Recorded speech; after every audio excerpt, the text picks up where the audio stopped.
Karen, we know you've been job hunting. Your bonus is docked per policy. That line dropped in the middle of the all hands like a fart in church. 1 second we were looking at slide decks about Q4 wins, and the next, Chad Jr., otherwise known as the CEO's son, new head of HR and full-time confidence in a discount haircut, was reading my name off a list like it was a damn warrant. My video was off, thank God. All anyone could see was a little circle with my initials, sitting quietly in the corner while my 20-year reputation got clotheslined by a man who once used vibes as a hiring metric. I didn't speak, didn't flinch. I just clicked my pen and jotted down the timestamp in my notebook, right between a doodle of a skull and a half-finished grocery list. Now, before we go any further, real quick favor. If you're listening and haven't hit that subscribe button yet, go on and do that. Toss a like too. It helps the team keep digging these stories out of the dirt and turning corporate train wrecks into confessionals. All right, back to the funeral I call my job. So there I was, 14 years deep into this company. I'd started when we were still operating out of a strip mall annex, with a copy machine that jammed like it owed the mob money. Back then, nobody knew what compliance meant. It was just me, 3 ring binders, and a prayer. I wrote half the damn infrastructure these clowns were standing on now. Ethics code, whistleblower protocol, vendor integrity agreements. And what do I get for it? A live public flogging over suspicious LinkedIn activity. The irony? I hadn't updated my LinkedIn since 2019, not even a new headshot, but apparently, viewing someone else's profile counts as an HR misdemeanor now, because Chad Jr. needed to flex his authority before his next avocado toast break. After the meeting, my inbox started vibrating like a motel nightstand. A couple of junior analysts, poor kids, sent messages that were clearly typed with shaking hands. Sorry you had to go through that, Karen. We support you. I didn't know they were going to name names. I replied to none of them. Not because I didn't appreciate it, but because I was already working on something more important. Phase 1. I pulled up the compliance drive, what was left of it, and started scanning for my old files. Some were missing. Others had been renamed or moved, probably to make room for Chad Jr.'s efficiency overhaul. That's what he called it in his memo, written in Comic Sans, no joke. I screenshot that too. The next morning, my access to the performance dashboard was revoked. Just gone. No email, no heads up. One day I was tracking vendor billing metrics. The next I got a 403 error and a shrug from IT. When I asked, they said, per new structure, your role is no longer authorized. Same department I built, same dashboards I created. But here's the thing about being in compliance for over a decade. You don't panic. You document. So I started keeping 2 sets of notes. One on my work machine, sanitized and professional. The other on a private notebook at home, which now had its own dedicated shelf in my closet labeled HR Clown Show. I wasn't angry yet. I was something worse. Calm. Calculating. Because when a man tries to burn you with a match you gave him, the least you can do is make sure he's standing in a puddle of gasoline. The first real crack came that Thursday, during a budget sync. Chad Jr. was grinning like he'd invented capitalism. He introduced new resource reallocation structures, which was code for gutting the compliance team and redistributing headcount to high-growth ops. Translation: his frat buddy's crypto project. The CFO looked skeptical, but didn't argue. Not yet. And me? I just nodded. 12 people used to report to me. By Friday, it was 4. By Monday, 1. And she was a temp. But the funny thing is, every time they erased one of my protocols, they did it wrong. They left breadcrumbs, broken links, mismatched policy versions, edits with no audit trail. It was like watching toddlers tear pages out of a safety manual while the house quietly filled with smoke. So I started saving everything. Email headers, Slack threads, meeting invites where I was removed but still received the auto-forward. I even kept the updated org chart where my box was grayed out like I'd died. And at night, after work, I'd sit in my kitchen with a glass of boxed Merlot and reread section 4.3.2 of the ethics manual. You know, the one I wrote, the one about retaliation, performance metrics, and the total voiding of executive bonuses when policies are breached in bad faith. Turns out, sometimes the most dangerous thing in a company isn't the loudest person in the room. It's the one who remembers where the paperwork is buried. They didn't fire me outright. That would have required a spine. No, they came for me like moths chewing a sweater. Quiet, stupid, persistent. By Wednesday, my team's budget was temporarily frozen for restructuring. By Friday, 3 of my junior analysts were rotated to agile pods, under a manager whose claim to fame was once tweeting a meme about KPIs that went semi-viral in a Lean Six Sigma subreddit. That's where we were now, downsizing by vibe. My shared drive access got patchier than a Midwest thunderstorm. I'd click a folder I built from scratch, 404. Try to reopen a policy doc I'd written. Permission denied. When I asked IT, they blamed cloud migration. Must have been a hell of a storm in the cloud, because every one of my files seemed to be migrating straight into the shredder. On Monday, I got a calendar invite for a compliance sync sent by a junior HR rep who used emojis in her subject lines. I clicked accept, only for it to vanish 10 minutes later with no explanation. A day later, I saw screenshots in a Slack channel, my metrics, my team's data, presented by someone else in a meeting I was never told about. The Sun, that smug boiled chicken in a suit, referred to me in those slides as legacy oversight, like I was some glitchy fax machine they hadn't gotten around to unplugging yet. Then came the email. Short, plain. From Sarah, my old mentee, one of the few I trusted. I'm so sorry. They told me not to say anything. That one hurt. Sarah was the one I stayed late for, coached through her first audit panic, defended when Chad Jr. wanted to ding her for low visibility. And now, she was apologizing from the other side of a silenced NDA. I couldn't blame her. They probably threatened her job with that same wet handshake of passive-aggressive menace they used on me. But that was the moment my pain turned into something else. Something sharper. I opened a private folder on my home laptop. Project Wake Up Call. Inside, I created subfolders. Slack logs, doc access logs, redacted slide decks, vague meeting notes, weird HR memos, and a very special folder simply labeled 4.3.2. I had the receipts. I just needed the pattern. From then on, every time they forgot to CC me, I took a screenshot. Every time they published an edited policy doc without version history, I downloaded a copy and compared the metadata. Every calendar change, every drive permission tweak, every deleted doc with my initials in the footer. I tracked them all like digital termites. They thought they were ghosting me. I was archiving them. And like every good compliance officer knows, policy only matters when you can prove it was broken. I started logging timestamps of when the Sun's assistant shared confidential HR summaries into public Slack channels. Violations. So textbook I could have used them in a training module. Then there was the procurement memo that reused my language but cut out all the sign-off sections. Streamlined approval? My ass. I flagged that under internal control bypass. I even tracked coffee orders. Yes, coffee orders. Chad Jr. had started hosting his stand-ups at a local cafe on the company card. What started as $15 lattes ballooned into $300 tabs with networking incentive, written in the memo. Some genius uploaded a receipt with the whole itemized breakdown into the finance Slack. I saved that faster than you can say IRS audit. Meanwhile, HR was busy pretending I didn't exist. They held town halls on ethical transitions without inviting the woman who wrote the damn ethics code. One all-hands had a slide called Modernizing Legacy Systems, with my department name crossed out in red. The irony nearly gave me whiplash. Still, I said nothing.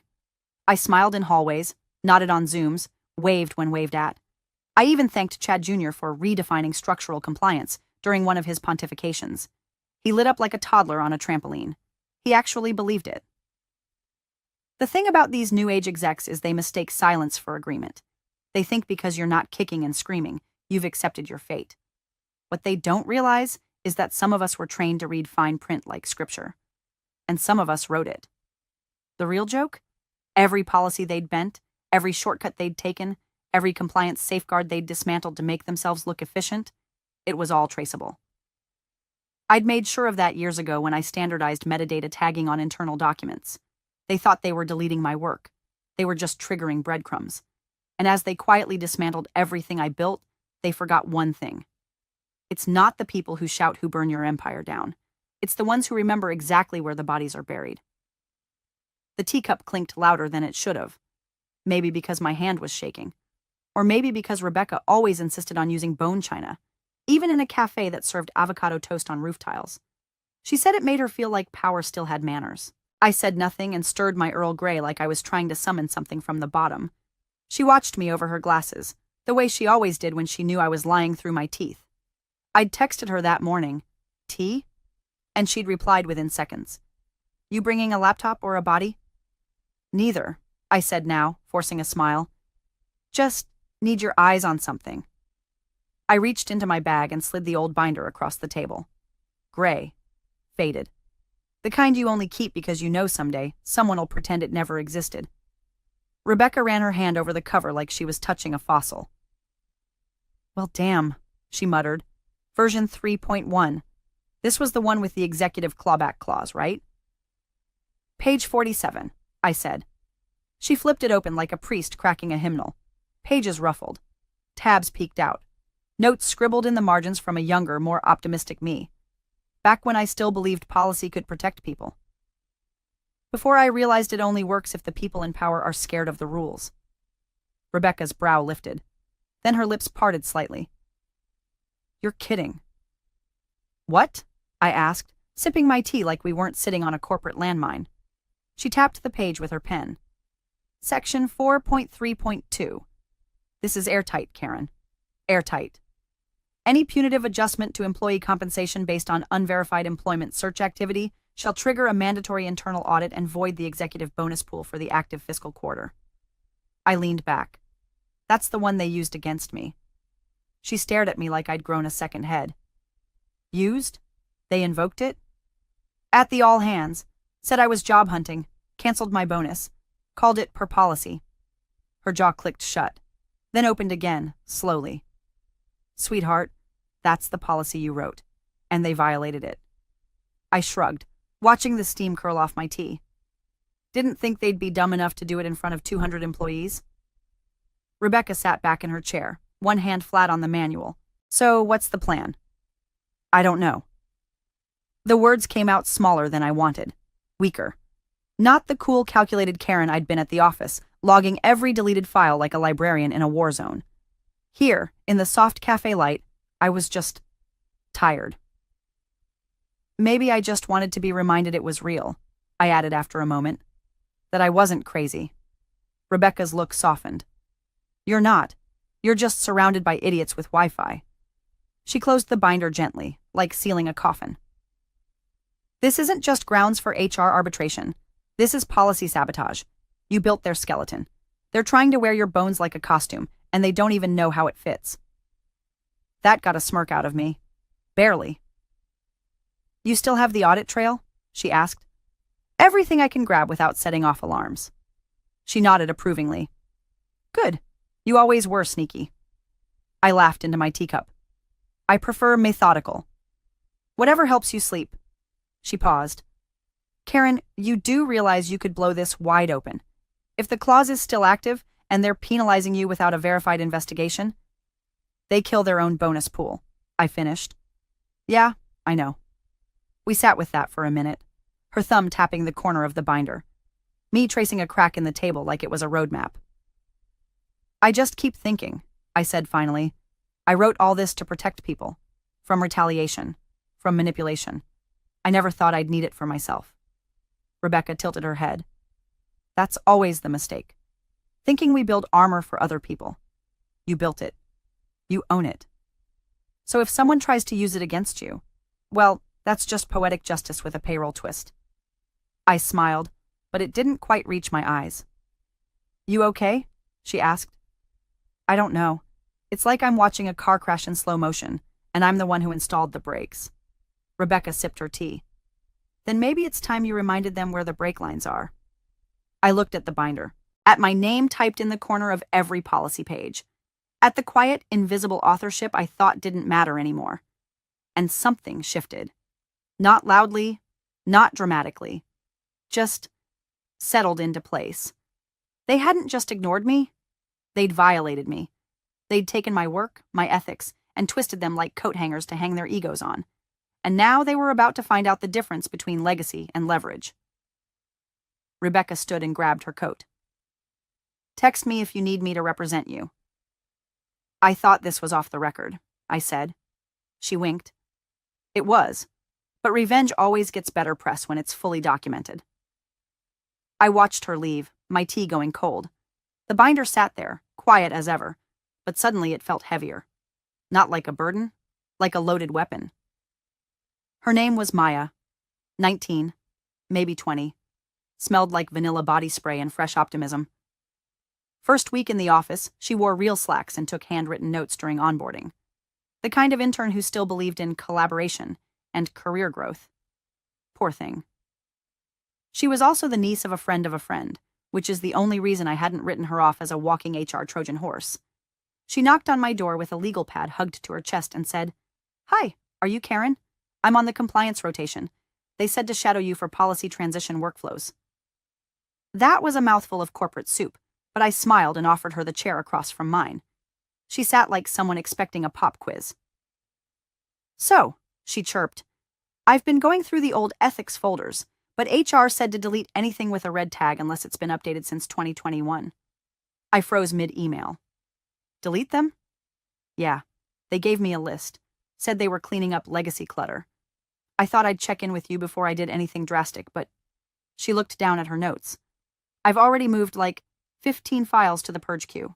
They said not to archive since it's a fresh systems initiative. My eyelid twitched. This wasn't incompetence. This was surgery. They weren't just mismanaging. They were performing a back alley lobotomy on the company's entire compliance spine and sending in a bright-eyed intern with a butter knife. I nodded slowly. That makes sense, I lied, my voice as smooth as lacquered poison. But going forward, mind ceasing me on any document purge requests, just to keep a paper trail. Maya beamed. Totally. I was worried I was stepping on toes. You're doing great, I said, already pulling up my encrypted drive at home in my mind. That afternoon, I watched her click around the shared folders like a kid in a candy store. I pretended to be on a call while noting which files blinked out of existence in real time. Some of those files weren't just red tagged, they were critical. Old audit memos, vendor red flag reports, early drafts of conflict of interest protocols that still held legal weight. Gone. Poof. With the enthusiastic naivety of a teenager following instructions from the cool kids.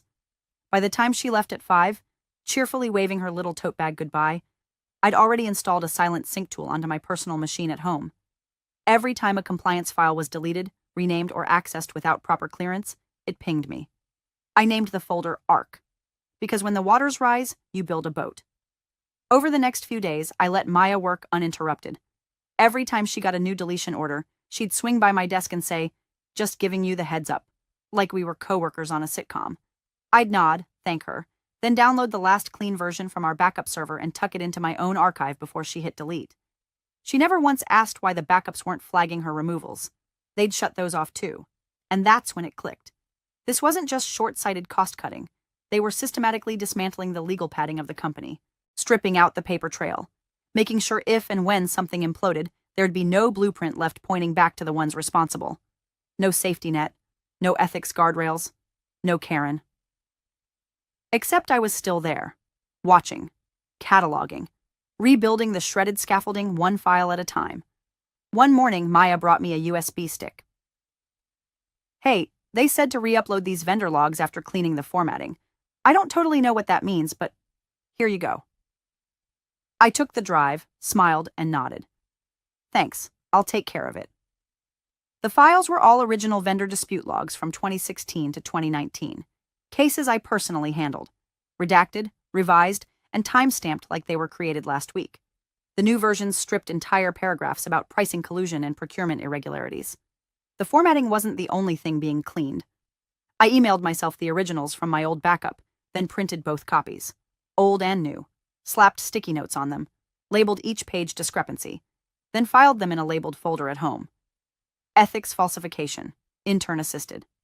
The thing about cover-ups is that they rot from the inside, and now I had proof they weren't just clumsy. They were intentional. They weren't revising history.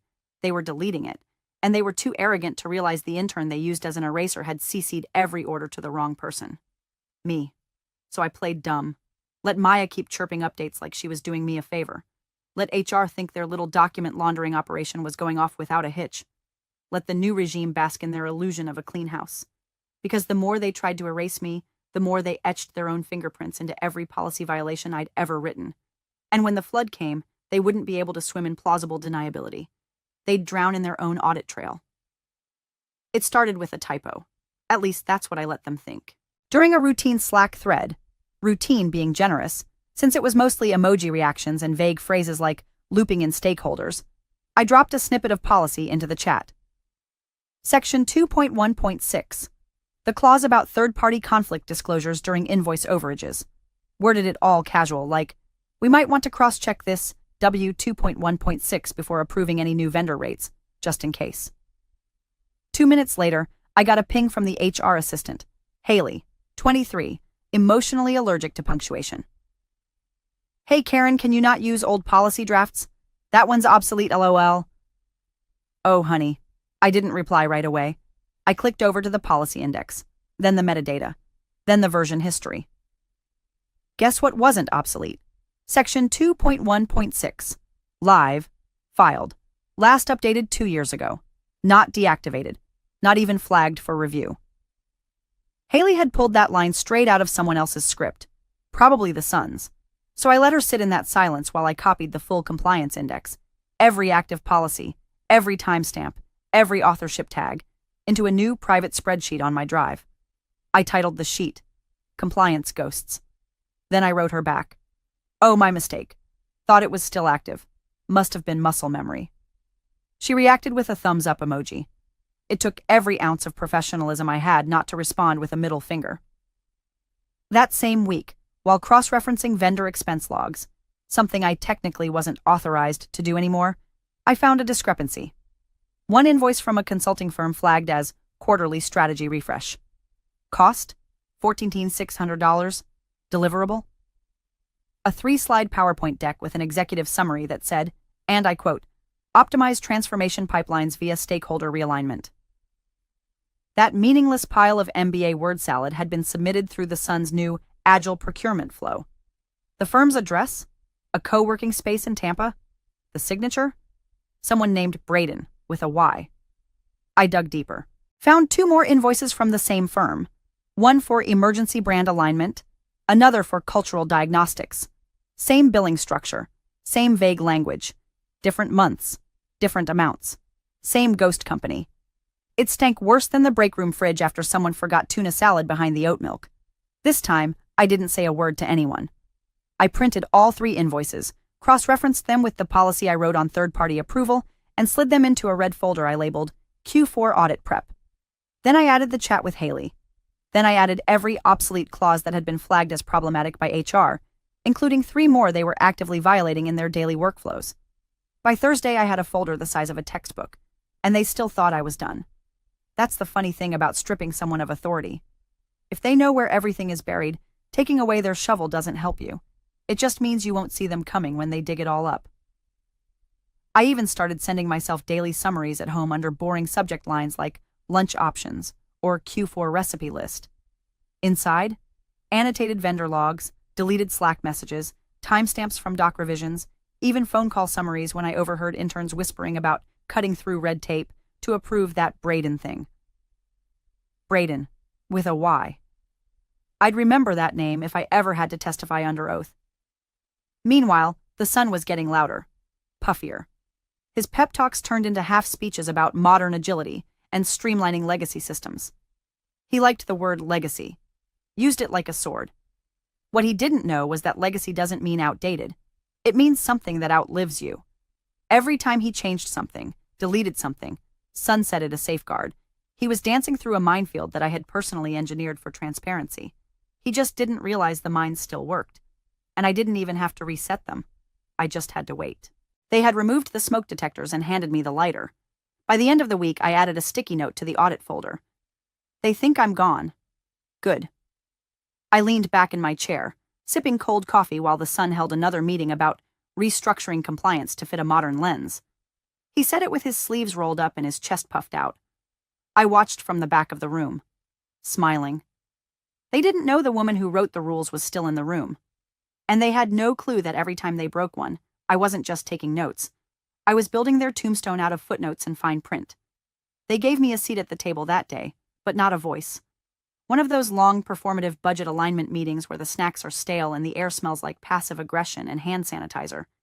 8 executives, 2 department heads, 1 overconfident nepotism hire in a navy blazer he probably called Power Blue, and me, sitting 2 chairs down, carefully invisible. I brought a folder with me, black, unassuming, neatly tabbed. The kind of thing no one looks twice at unless it's opened. Inside, the past year of compliance metrics, vendor logs, redacted internal flags, and a little something extra labeled Unauthorized Discretionary Adjustments, Q3. About halfway through the meeting, just after the IT lead finished a breathless rant about scaling cloud agility, the CFO leaned back in his chair and tapped his pen against his notepad. "Quick question," he said, not looking at anyone in particular. "Why have our compliance adherence metrics dipped by 17% quarter over quarter?" The room shifted, quietly, the way it does when someone drops a real question into a pile of rehearsed fluff. The son, Chad Jr., still riding the sugar high of his earlier talent reinvigoration slide, cleared his throat. "Well," he started, "we've been moving away from outdated legacy frameworks. Karen's still adapting to our new priorities, but we're confident we'll realign by next quarter." I tilted my head slightly, like a house cat about to swat a goldfish off the counter. "Actually," I said, voice calm as chamomile, "I brought some materials that might help clarify." I reached into my bag and pulled out the folder. No drama, no grandstanding, just the quiet slide of truth across a polished oak table. "Here are the original compliance metrics," I said, flipping to the first tab. "Filed quarterly, documented by department. You'll see the tracking was consistent through Q2. Then, starting in Q3, discrepancies begin, mainly due to unsanctioned changes in vendor onboarding and revised reporting flows under the new structure." The son scoffed. "Karen, let's not get tangled in the weeds." I didn't even look at him. I kept my eyes on the CFO, who was now flipping through the pages like a man who'd just found a live wire in his soup. "If you want to compare current vendor logs to last year's, you'll find them tabbed in red," I added. "Notably, several invoices have been rerouted through a non-compliant pipeline. Cross-reference that with Policy 2.1.6 and 3.4.1. The CFO didn't speak, just paused on one page. His finger rested on a consulting invoice, $18,200 billed for strategic stakeholder ideation. The vendor was Braden & Co. The deliverable? 3 bullet points and a blurry JPEG of a Venn diagram. The son started fidgeting. "We've engaged several innovative external consultants to help modernize our process. It's all part of our dynamic flexibility strategy." That was a lot of syllables for, we're paying someone's buddy to scribble circles in PowerPoint. The CFO glanced up. "Karen, did you write these policies?" "I did," I said, folding my hands politely. "With oversight and legal review. They're still active." There was a beat of silence. You could almost hear the gears grinding behind the CFO's eyes. "Thanks, Karen," he said at last. "I will take a look." He didn't say anything else, but his next page turn was noticeably slower. Intentional. His eyes didn't flick back to the sun. They flicked back to the invoices. That's all I needed. Because here's the thing. When you're sitting in a room full of noise, the sharpest tool is silence wrapped around facts. I didn't raise my voice. Didn't roll my eyes. Didn't even correct the son when he mispronounced fiduciary, like it was a cocktail. I just gave the CFO a mirror. Let him look into it on his own time. After the meeting, the son brushed past me without a word. Haley, his assistant, offered me a half-hearted smile that died before it reached her eyes. "And the CFO?" He left holding the folder. That folder would ruin someone, but not yet. See, I wasn't interested in a dramatic takedown in the conference room. I wasn't looking for applause or gasps. I was planting seeds, and now someone else had started to water them. They'd spent weeks painting me as a relic, a slow, outdated bureaucrat clinging to irrelevant policies. But in that room, for the first time, someone saw what I'd really become. A mirror. And they didn't like what they saw in it. The beauty of policy is that it doesn't scream. It waits. It records. It reflects. And when the light finally hits it right, even the cockroaches can't pretend they don't exist. Let them squirm. I had more folders to build. The quarterly board packet dropped at 8:13 a.m. on a Wednesday like a stale donut on a glass table. Dense, too sweet, and destined to be ignored by everyone who mattered. 92 pages of padded performance charts, inflated projections, and enough buzzwords to give a thesaurus a hernia. But I didn't care about the charts. I was looking for something else. Something that would tell me they hadn't erased me completely. And there it was. Page 47. Compliance overview. The graphs I built. The frameworks I designed. The metrics I bled for. still intact, still using my name in the author field. They had gutted my role, slashed my team, rewritten my access levels like I was a relic of a dumber era. But they still needed my math, my structure, my policies. They'd kept the bones of my work and tried to paint over the name etched into the spine. It felt like standing in front of a museum exhibit labeled Anonymous Artist while holding the original sketch in your back pocket. But that's the thing about trying to erase the author. You forget she might still have the keys to the archive. I paged through the PDF with cold precision, noting every metric that had been kept, every field unchanged. I found 3 old audit samples with my initials in the header. Not one of them flagged. Not one of them edited. Sloppy, really. They were trying to remove me without realizing I'd built the duct tape holding this whole sideshow together. Then I opened the board's shared folder, the one reserved for materials the external auditor would review before the meeting, and I uploaded one last document. It was plain. 10 pages. Properly formatted. Titled, Compliance Clause 4.3.2, Policy Violation Trigger Examples. Inside, it included time-stamped screenshots from the all-hands meeting where I was accused of job hunting, Slack messages where HR joked about cleaning the deck by skipping formal investigations, email headers marked urgent that authorized bonus adjustments without a single compliance sign-off, and at the bottom of every page, in small print, a clause I had memorized in my bones. Any performance-based bonus decision made as retaliation for unverified job-seeking activity shall render the entire bonus pool void and trigger full internal audit review. Policy. Not threat. Not opinion. Policy. I flagged the file specifically for the external auditor. Not the board. They wouldn't read it. They never did. Half of them only attended these meetings for the catered lunch and an excuse to wear a blazer. But the auditor? He was different.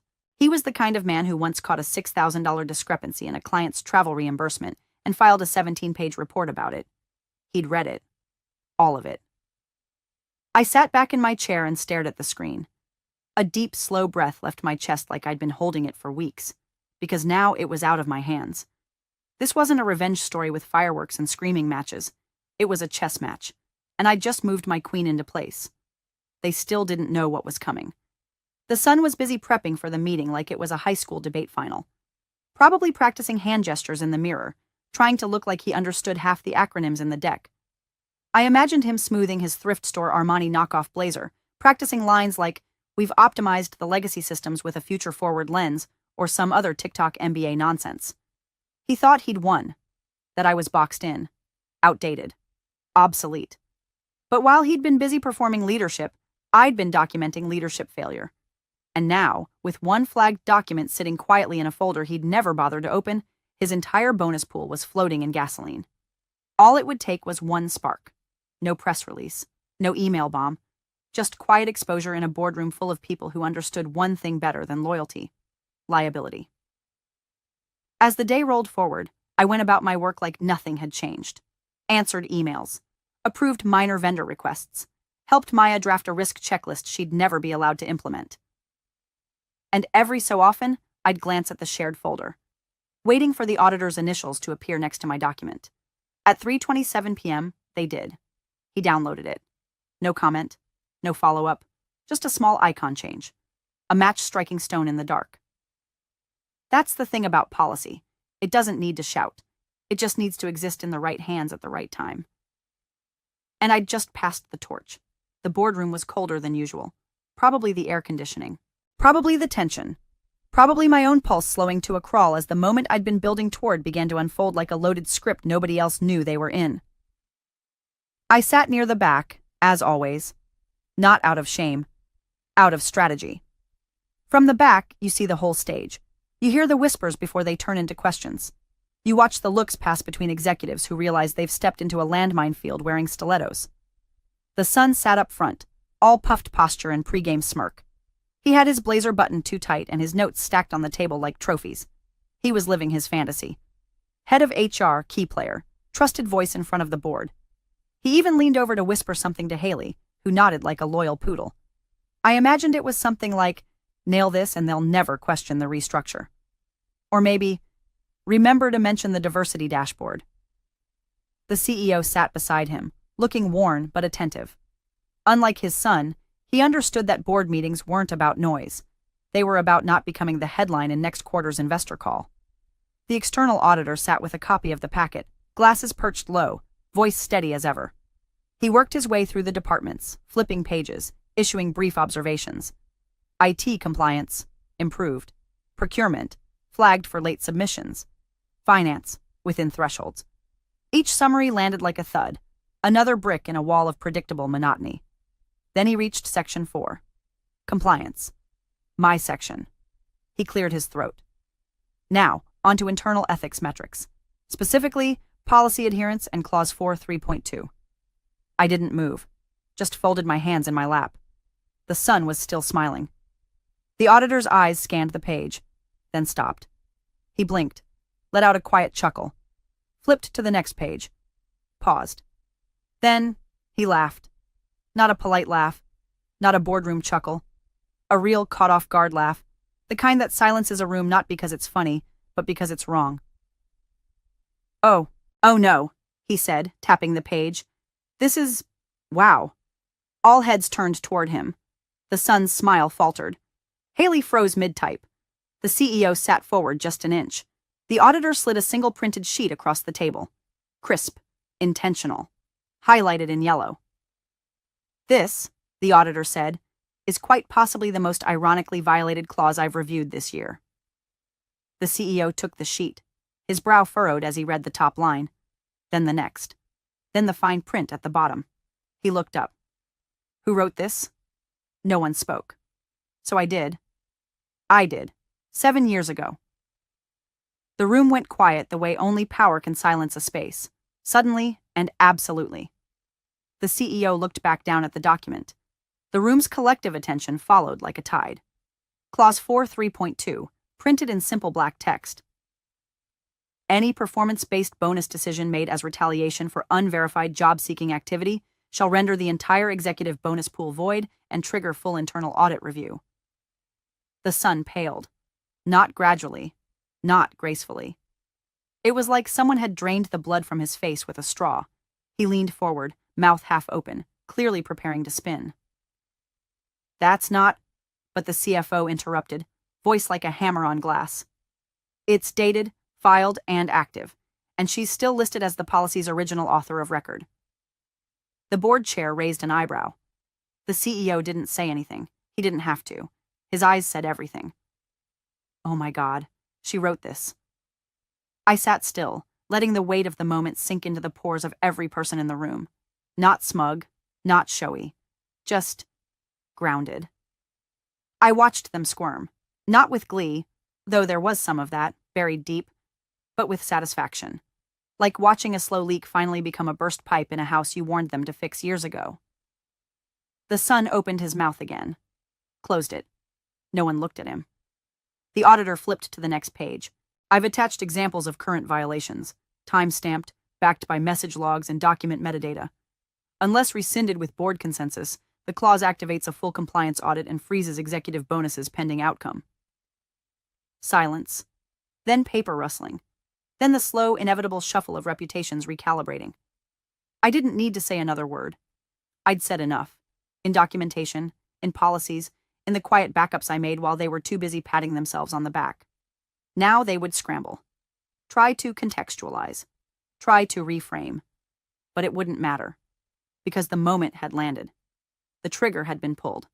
And the collapse had already begun. The air in the boardroom changed the second the clause was read aloud. It was like the oxygen shifted direction. Like everyone realized all at once that something irreversible had just happened, and no one knew how to stand up without showing they were complicit. The auditor's voice, calm and dry, echoed in the silence. Any performance-based bonus decision made as retaliation for unverified job-seeking activity shall render the entire bonus pool void and trigger full internal audit review. He didn't look up. He didn't need to. The words were a scalpel, and they'd already done their work. The CEO stared at the paper like it was in a different language. His eyes scanned the paragraph again, slower this time, trying to find some loophole, some escape hatch, some asterisk that might let him climb out of the hole his son had enthusiastically dug with a spoon made of buzzwords and unchecked ego. But there was no asterisk. Only my name, printed in the lower margin. Policy authored by K. Delaney, Director of Compliance. The son, red-faced and sweating now, leaned forward, voice cracking as he scrambled. That was never meant to. We didn't. The CFO didn't even glance at him. He held up the black folder I'd handed him 2 meetings ago. Calm, deliberate, every tab labeled, every receipt documented, every page marked with signatures and version history. It's dated, the CFO said, cutting across the stammer. It's filed, it's active, and she's still your policy author of record. And then he looked at me. Not with pity, not with surprise. With respect. A thing I hadn't seen on his face in years. The board chair cleared her throat and adjusted her glasses, slow and surgical. Her tone was neutral, which somehow made it even more brutal. Karen, she said, thank you for your service. 7 words, and every one of them landed like a shovel to the son's career. There was no applause, no dramatic piano cue, just a slow, collective turning of heads away from him, and toward me. It wasn't loud, but it was absolute. The CEO folded the printout, not roughly, not angrily, just defeated. The way a man looks when he realizes the machine he built now runs without him, and worse, might just run better. The son slumped into his chair like air had been vacuumed out of his lungs.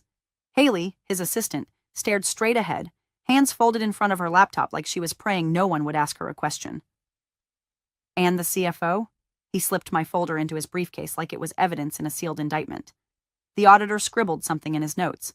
Then, without looking up, said, Per Clause 4.3.2, this triggers immediate audit proceedings for executive compensation decisions made Q3 through current. He paused, flipping one more page, then added, almost as an afterthought, that includes personal discretionary bonuses awarded by department heads without compliance sign-off. Those are listed on page 6. The son didn't speak again. He didn't need to. Because suddenly, it wasn't about Karen anymore. It was about every decision he'd made with that smirk on his face. Every backroom deal, every intern silenced, every cut corner signed with a wink.